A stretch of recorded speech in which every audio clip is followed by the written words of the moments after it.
Koudelka. We've seen all three endings. So now is the time, my favorite time is when I reflect on my experience playing Koudelka and do a little review about it. So this game, it was pretty short. Look, we finished around like, I guess the 19-hour mark. Not bad, huh? We actually probably could have gone faster if I had changed a few strategies a little. I might have actually been able to beat it that day on Monday, but that would have been kind of hard. That would have taken even longer. It would have been a dreadful viewing experience.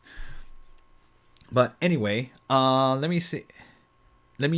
Okay, so normally how this goes is I usually talk about the story, the story for. Usually I go for story first, graphics, sound, and then last is the gameplay, because that's probably the most important part of game, in my opinion. I mean, okay, fine. For some people, story can trump gameplay, and it is true that we have already played some games on this stream where the games are better, where the gameplay wasn't that great, but the story was better than the gameplay, so it was still a pleasant experience. Anyway, so let's see. What do I want to say? Okay, so first of all, the story. It's quite interesting. I will say it's suitably dark for a horror game. I mean, is it actually...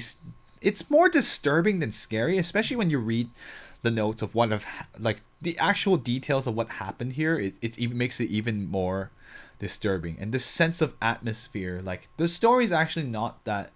It's not too complicated. Okay, maybe I should. It is a little bit complicated, but it's like it's like there isn't too many. There's a few things when you find out the real truth about what happened, and then you just like, what the heck?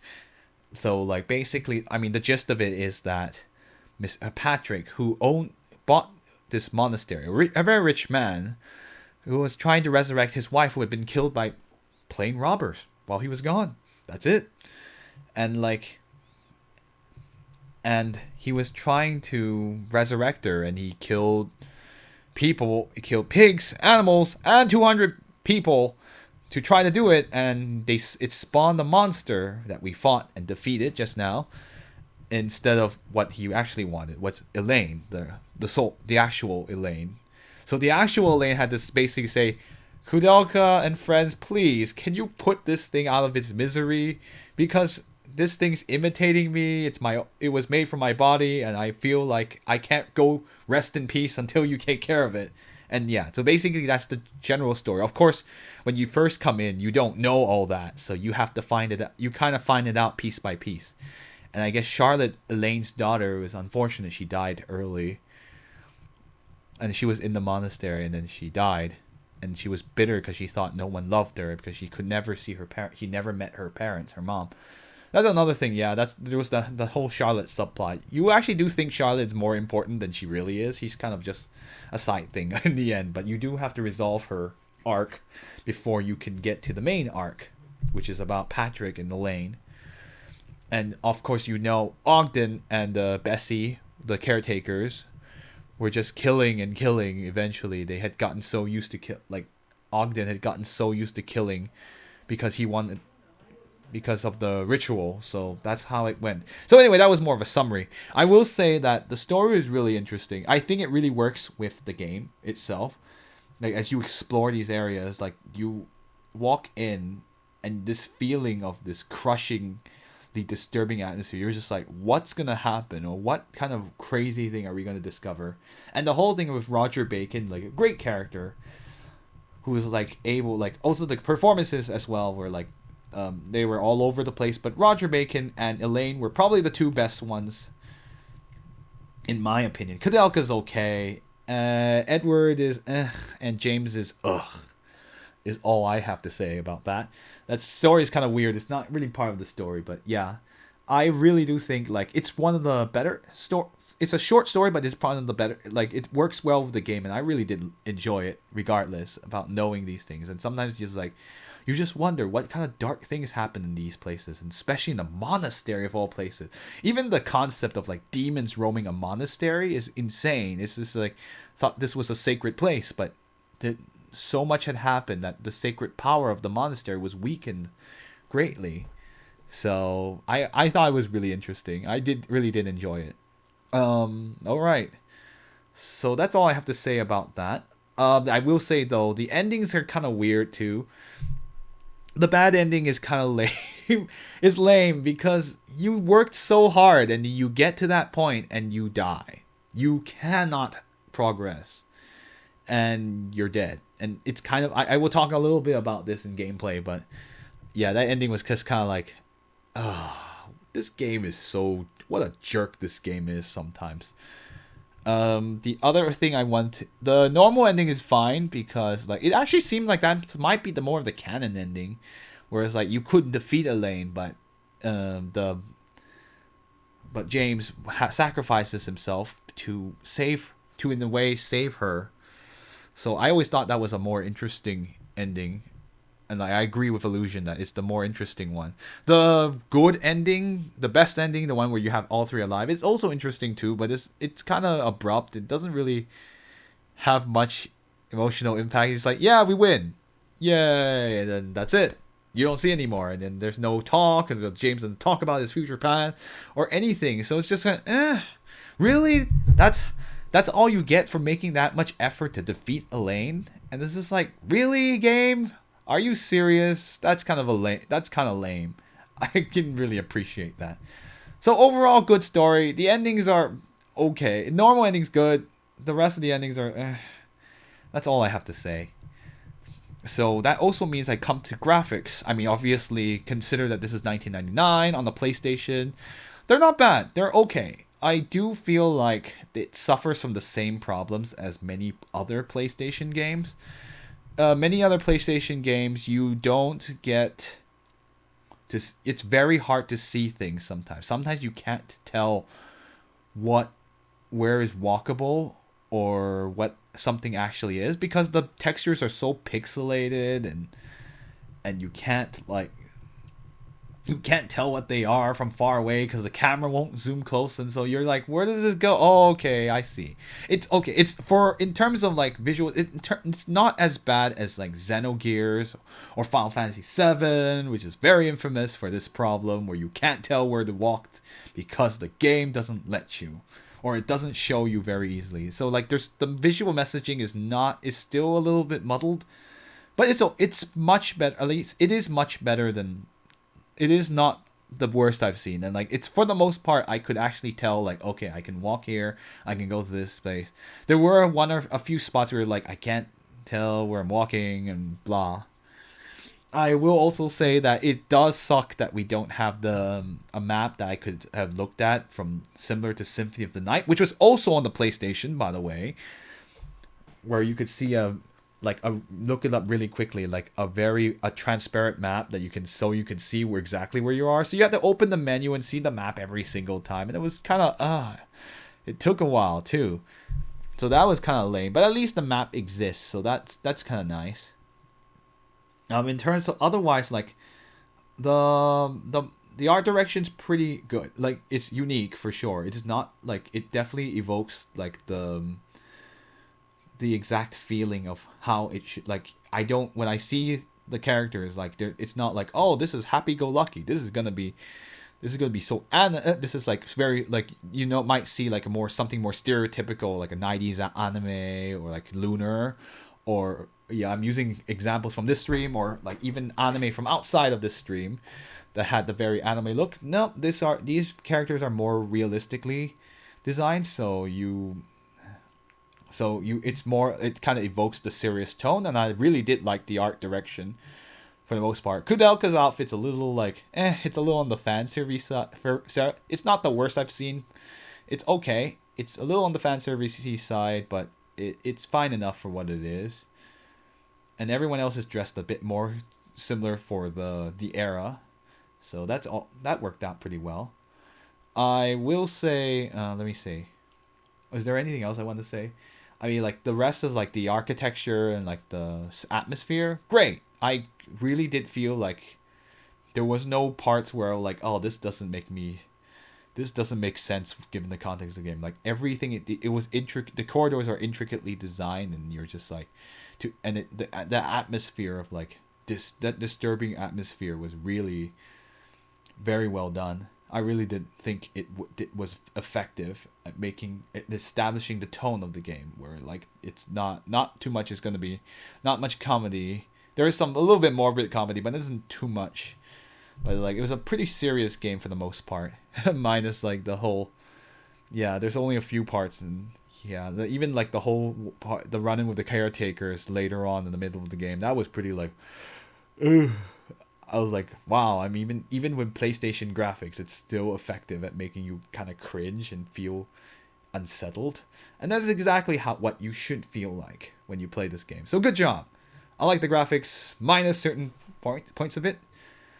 One more. Let's see. Now it's down to sound. So one thing is that the game is very good at creating this creepy atmosphere with the sound effects.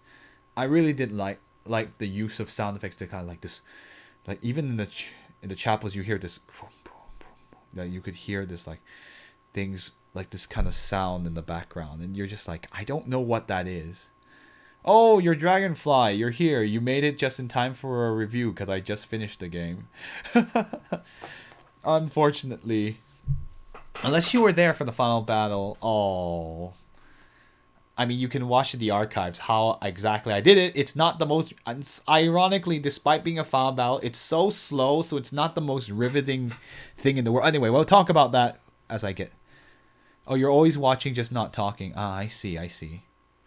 You should talk. Feel free to say whatever you want. Or you could just make fun of the game if you wanted to.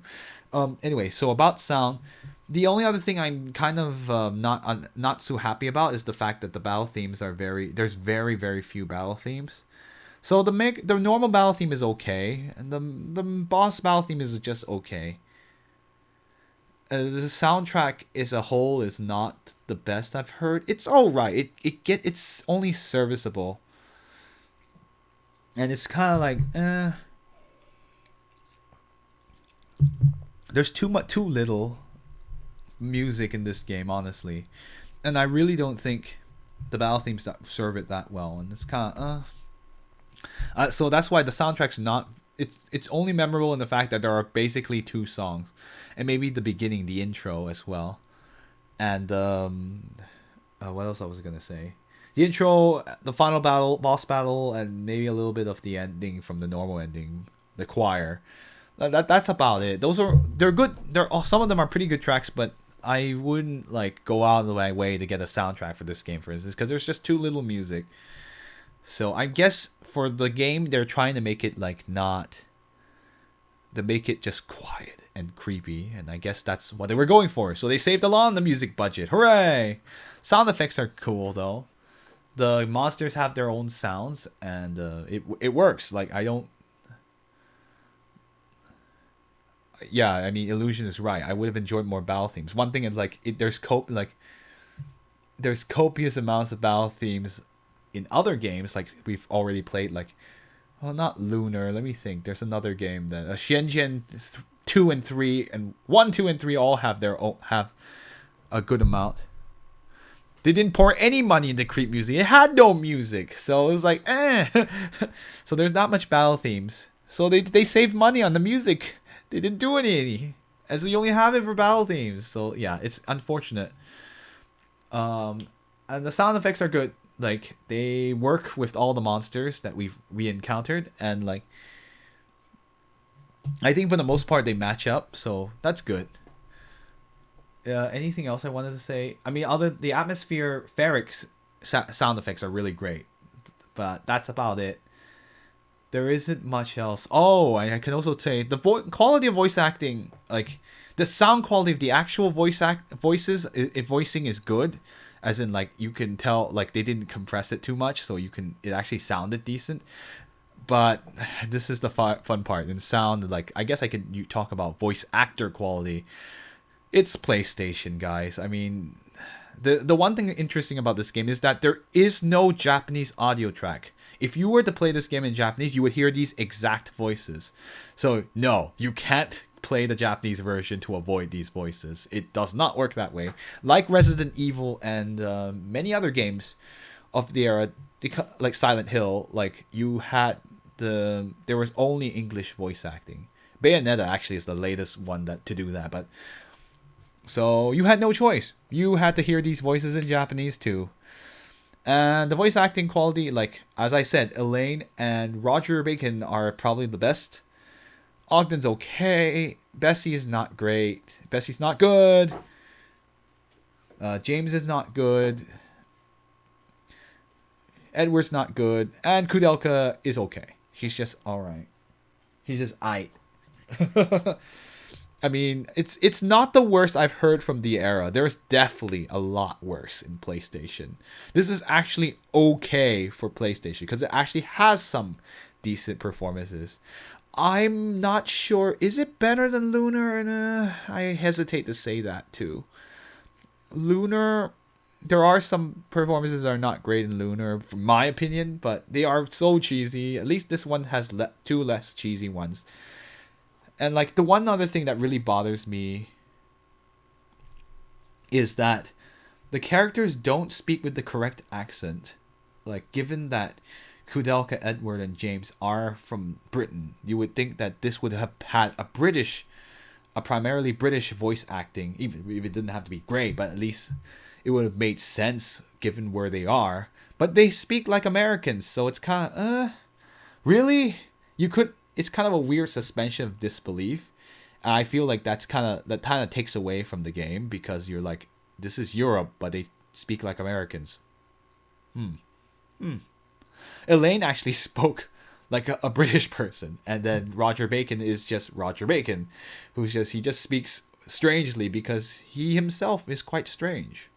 But I mean, it was good. That was a great performance. I was like, oh, this would actually be good for modern day too. That like this matches modern day quality. And Elaine is like, oh, she matches modern day quality. I was very impressed. It's just too bad that the rest of the main actors are not as good. So it's just kind of like, why did all the side characters get all the good voice actors? How unfortunate. Very unfortunate game. And like there was hope, these little specks of hope, but yeah. So actually there's a lot of horror games that don't rely on jump scares, but there will be some grotesque stuff. And the atmosphere is mostly like, that's how this game functions. Anyway, so I've harped on about sound long enough. I'm going to move to the most important part, gameplay.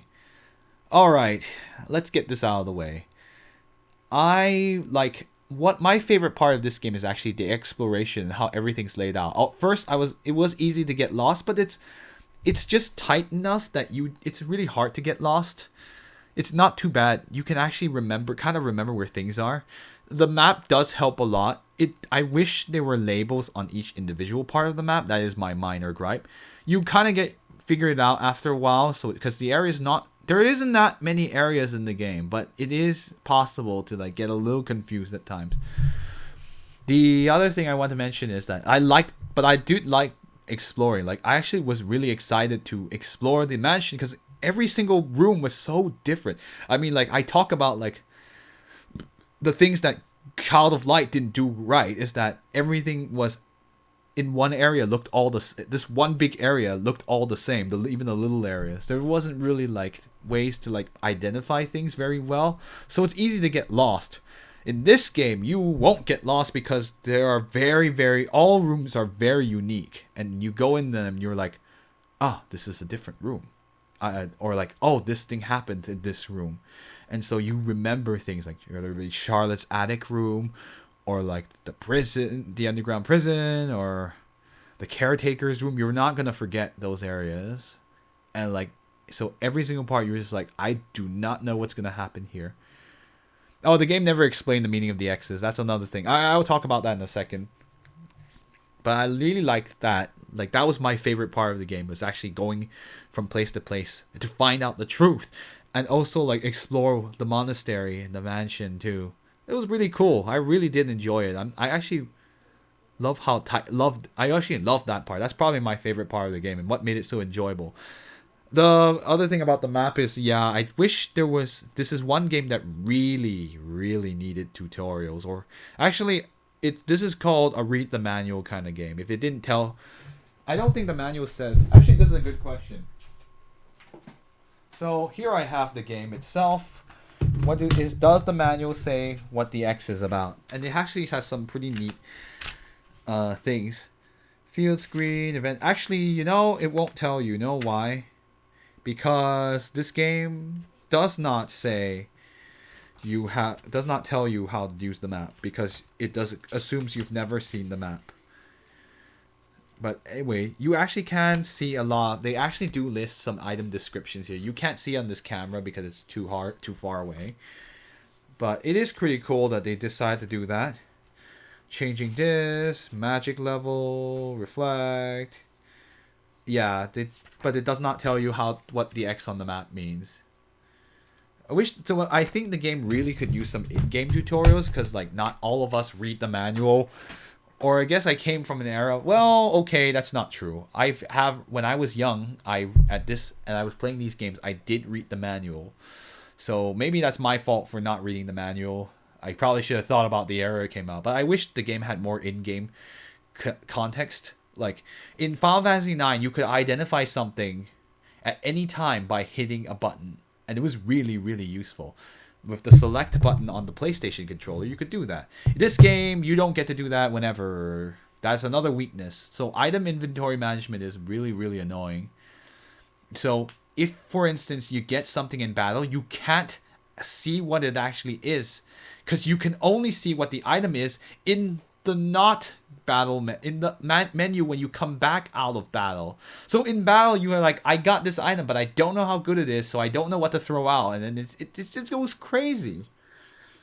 It's just insane that they expect you to remember what every item does, which is not possible, or you wouldn't know what an item does when you got it. So it's kind of lame, actually. And so I feel like that's a huge oversight. Really, game. Fortunately, at least you can maneuver it so that you'll never have to use weapons. So you only have to use items and magic, because everything in the game pretty much dies to magic except for one particular boss. The gunman you cannot use magic on for some reason. He's more powerful than Elaine if he can't get hit by magic. Anyway, that's another thing that, like, the other thing that I've said this 1,000,000 times in this stream, and I know you all say I know, but the battle speed is too slow. That is the game's single most glaring and annoying weakness. The one thing that stops it from being a really, really good game. So it's now just a good game and not a really good game. Like, honestly, the battle system, like, now that we've talking about the battle system, the line system, like, at first, when you don't know how it works, you're kind of lost. But once you figure out how it works as you play the game, which you can, and the game if you read the manual actually probably does tell you. Does it tell you? I think it does tell you how it works. Once you know how to use the line system, you're in great like, you can use it to kind of cue strategy up, and it's pretty nice too. I like it a lot, so that I know I can protect certain people and put people out in the front. The only thing is that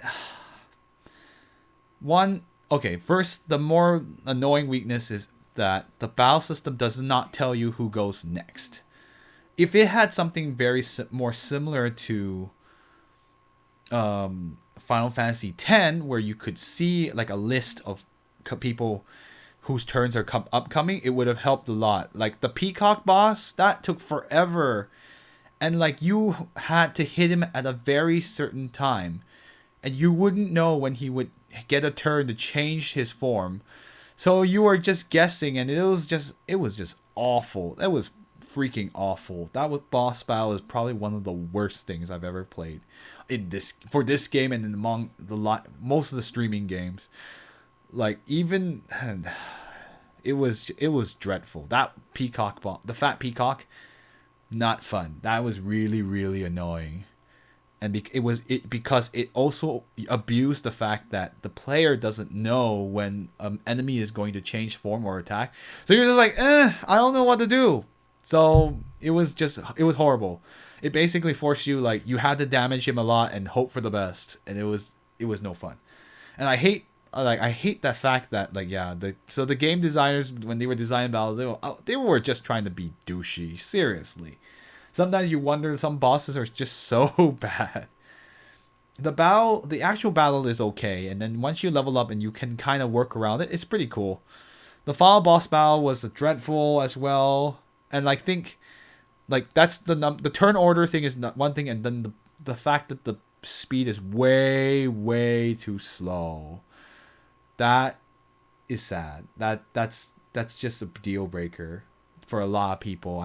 I'm fortunate that we're patient enough here on the chat, but I'm sure you guys were just like, "Oh my gosh, get on with it, game." And it probably drove you crazy too. I mean, I think it's even worse for me because I had to cue the commands. I'm just like, and then watch it happen. So yeah, seriously. Oh, it's so close to being very good. Now it's just good. But I mean, that's kind of spoiling a little bit of what's ahead. Basically, let me think. What was I gonna say again? I think there was also the other thing I also wanted to mention is that the puzzles in this game kind of suck. For the most, some of them are actually okay. Like the ones where you have to find things. I think the worst part is when it expects you to have found something from a room way back. So you're forced to run all the way back to find the stupid item that you missed because you just walked past it and you couldn't tell. You can't tell where items are on the floor. That's another thing. That's another bad thing too. So you're just like, oh gosh, what did I forget this time? I think the worst one is that stupid tile door puzzle. Everything else is okay because it's like, okay, you just missed an item. You need to go back. Okay, fine, whatever. And like, it's just, this game. It's just like you just don't. I don't even have anything to say. The door puzzle, if it gave you it gave you the wrong hint, and two, it doesn't tell you that you need two hints. So you get one hint and something happens in the room. You're like, oh, okay, I have enough to solve this, and no, you don't. So you had to figure out that you had to get the second hint, and even after you get the second hint, it's wrong. The first hint is wrong, so you mess up and you just like, why can't I figure this out? And so you have to figure out that and so it's a deliberately wrong hint, so then you don't do it, and then you're just like, what did I do wrong? And then you find out, oh, I think it might be a bug in the game where they actually this copy of the game is a version that has the wrong hint or something. So you're just like, this game, like that drove me crazy, and like that was bad. I hated it. Like that, the game's puzzles are also one of its biggest weaknesses. The other one is like the stupid, like there were some. The weight one is okay. That one is fine. What I didn't like was also the one where you have to remember to read the old letter, which you got like 10 years ago in the game. And so it was like, seriously, are you kidding me? You have to read the old letter, and actually you can guess it, and you'll crash the game because you have had to read the old letter. That's so stupid. It's whatever. Like the puzzles are bad for the most part. There's only like one or two ones that are like, oh, they're kind of interesting. And like, but there's the mummy doll. That one's okay. At least you can run away. Yeah, those are the biggest weaknesses of the game. The battle system's speed, and some parts of it, and the puzzles. Those make the things harder. And I also hated the fact that, the controls. I should talk about the controls. I mean, for the most part, they're fine. Like, they're kind of tied in with gameplay, but the controls, for the most part, are fine. They work. One thing is that it's very, very hard to climb stairs. There was one or two times in the game where I didn't figure out that I needed to get something. I couldn't get something because I thought I couldn't climb up it because the game wouldn't let me climb up it, even though I was mashing X the whole time. So you need to put Koudelka exactly in the spot and then press X. You can't be walking and pressing X. No, they don't want you to do that. Not like every other game. I mean, I get it. They didn't want you to accidentally keep climbing stairs over and over again. But it's still... But still, at least make it so I can tell climb up stairs that I'm obviously trying to climb up. And it's so tight. It's just, this game is so fussy at certain times. And like it's a minor like okay, like honestly it's a minor quip, but it's still such a pain in the butt. So that really drove me crazy at certain points. It almost made me miss an item I needed to progress. And that's kind of lame. That was lame too. But otherwise, in terms of like actually walking around, it works pretty well. Like I don't. There are some times where you walk diagonally, but you have to hit up. It's kind of weird too. You sort of get used to it, but at first it kind of disorients you. You think you have to hold it like this way, up and to the left to walk diagonally. No, you just hit up. So yeah. No, the game crashed because I guessed right, but I had not used the old letter as a reference, so I walked down and the game crashed. That was kind of. I also think that having a final boss that will kill you instantly for not having an item that you can completely miss and that you can throw away, that is also one of the worst things I've ever seen. The bad endings existence in terms of gameplay, like controls are good. The gameplay, I have one more thing. The bad ending is the worst thing ever. So it is entirely possible that you can end this in a state. Like actually Kanra was talking about this when she was here on this stream. Or I think Kanra's a she. I don't remember her his or her gender. So you have a boss that ends your game if you don't have a certain item. And the worst part is you can miss the item. Fine, okay. And the best part is you could have accidentally saved here. If I had saved over Chapel and I did not have that item, I would literally be unable to continue because I couldn't go back down and get the pendant, get the item, the pendant, to get to the final boss battle. I was like, are you serious? That the game will punish you for 15 hours of gameplay to get up there and you have to start over. It's insane. And the worst part is you're not even safe if you do end up actually getting item like I did. If you had been careless like Conra, you could have thrown it away because you're like, this is just an accessory and it says you can throw away. The description says it's Koudelka's, but you don't think the RPG logic, like if you were experienced in RPGs, maybe you think, okay, it says the pendant belongs to Koudelka in the item description, which you have to access somehow. You could say, oh, it belongs to Koudelka, it's fine, so I should not throw it away. It's probably going to be important. And but if you didn't think to look at the item description and it's labeled pendant, the most generic word in an RPG, because you could get millions of pendants in other RPGs. You could end up throwing it away because you need the space. The item management is also one. Here's where item management also came into play. So the item management is already tight enough that you don't have room for everything you get. And you have to throw away things. And you can't see what items do anyway. So you have to throw away something. So if you throw away the pendant, you're dead. You cannot get past the final get to the final boss. So you'll always get the bad ending. So if you threw away the pendant, 15 hours of the game gone. You gotta start over. Like, seriously, game? You couldn't make a key item that's so important, not tossable, so that the player knows, oh, this must be really, really important. It's such a bad game flaw. It's almost enough for me to say this is a bad game. Almost. It's like, it's fortunate that if you were reading the description and you've kind of figured out that, hey, it kind of shows up in a really weird place where the water disappears and then all of a sudden, oh, the pendant's there.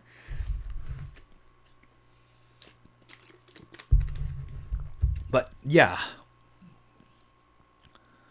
like there were so many ways. Like you could either protect it against throwing it out. You can't throw it out, or you could have said Koudelka could have said something about. She didn't say anything about the pendant. When you guys just says you got pendant and that's it.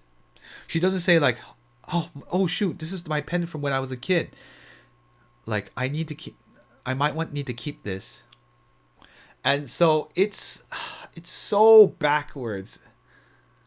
Yeah, so the lesson in this game, well, yeah, well, no. In this game, you have to throw things away to get better things. So the game teaches you that you need to throw things away because they're wasting your space. And it's stupid to keep the lowest level weapons and not pick up the highest level ones. So you're already taught to throw it away. So it's not a good thing that you can throw away something so valuable. So it's almost enough to be a bad game, and that's the single worst thing outside of the battle speed. So screw you, game. You're almost a bad game unless you knew that. So yeah, it's a huge flaw. So if anyone ever tells you to play this game, tell them do not throw away the pendant. The pendant is so important. You do not want to throw that away. But and like it's almost a bad game because of that, because you can literally not finish it. Anyway, I mean, the only consolation is that once you know how the game works the second time, you could probably just skip half the cutscenes and get through the game pretty fast because you could grind and you'll be fine. But well, I've harped enough about that. Yeah, do not throw away the pendant. It is not a good idea. Do not. Let me think. Anything else? No, I think I've covered most of it at this point. I mean, I think I'm beating a dead horse here. A dead horse. I mean, how many dead things have I run into in this game that are trying to kill me? So, overall, like, I still think it's a positive experience. There are a bunch of like if I were oh actually you're right, maybe that was the hint that you might find it later, but yes, it's true, she lost the pendant at some point in the very beginning of the game. I completely forgot about that. See, if you weren't paying attention you wouldn't think about that. Anyway, yeah, that was a hint, except that you wouldn't have thought that was a hint for anything because you weren't really sure what was gonna happen. The game is like, that's not justification. That's not enough of a hint to anyone to know that. I completely forgot about it, and I had been playing this for over 4 weeks. You're kidding me, game. You're killing me, game. You're killing me. Anyway. So, more importantly, like in terms of overall experience, I still think it was positive. I still enjoyed the atmosphere and the story, and enjoyed what I could from the battle system. But honestly, like it's an old game, and you could recommend it to maybe the most hardcore of RPG players. But I don't know if with no someone with like if you were to recommend someone like I only like some RPGs and I don't like tedious stuff, this is probably not a game you want to recommend to them, honestly. Like if you have no patience, you will get frustrated, you will not want to play. You will get bored, and there's glaring flaws in the game with the guide dangits that just make the game worse for you. You're probably, if you're insisting on playing it without guides, then yeah. I mean, like, you could even go as far as to say, like, I recommend playing this game with a spoiler-free guide because there are things in this game that you would not have figured out without the help of a guide. And the spoiler-free guide will also tell you, do not throw away the pendant. Because that's the biggest guide dangle of this game. So, yeah. Overall, I would say you like RPGs, you might like this. You like horror games, you might like this. One thing is it's not very scary, so you'll be fine. The only thing is like, don't expect the world out of it. It's still, there are many flaws. It is not still more okay. I will say the experience was still mostly more exciting than Child of Light. I'm sorry, Child of Light. Child of Light may have charm, but there's a lot of things that make that game boring. It's polished but boring. This game is called not exciting but not polished, so it has the opposite problem. where it wasn't. There are many ways to lose in this game, and maybe that's part of it. Maybe that's just part of the appeal. But like, it is classic. It is fun. It's just so many things that are wrong. Not so many. There are many things that are wrong that could hamper the experience. So that's generally, go for it. You don't like RPGs, don't bother. If you're only somewhat liking RPGs and horror, you might like this. It is it is interesting. I will say one thing. It is unique. There are very few RPGs that are horror and RPGs together, and I think this is actually a really great marriage of the two. Like, I actually will say, like, to give this game credit, that this is unique. Like, I'm going to remember this game for a very long time. Like, how it kind of is a hybrid of two different genres. And that's probably the most cool part of it.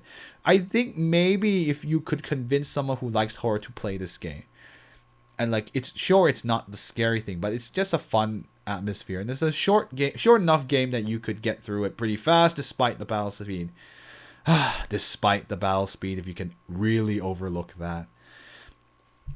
So, yay. That's about it. So, yeah. Give it a try. Rent it. Borrow from someone. If you have no place, if you don't have a copy, you may be screwed and you might have to stick to emulation. It's probably okay in emulation too. This is not an emulator, by the way, guys. This is the real thing. So that's why we have the memory card that takes forever. But yeah, this is the real thing. So this playthrough was done on the real PlayStation. It was kind of fun. So yeah, I think that ends my review. I think I've gotten all the points I wanted to say. Like, outside of there's just lots of things to talk about in terms of gameplay. But otherwise, yeah, give it a try if you want. If you enjoy what you saw from this playthrough, you could probably do it yourself. It's not that hard. Grinding is actually surprising. Okay, one more thing. Grinding is not that long in this game, thankfully. The battle speed makes it slower, but you can still gain... To compensate, the game makes it so you can gain a lot of levels very, very quickly. It's kind of nice, actually. Unlike other games that I played on stream, you can actually grind very quickly. Unlike Xenogears. Even Shingen 3 is faster than Xenogears. Xenogears. Grinding in that game is hell to pay sometimes. But anyway, we won't talk about that. But yeah, that's about it. I think I got everything. So I think that's a good time to end the review. I don't have anything else to say about it that I haven't already said. So hope you guys did enjoy the playthrough. So that also means now I can talk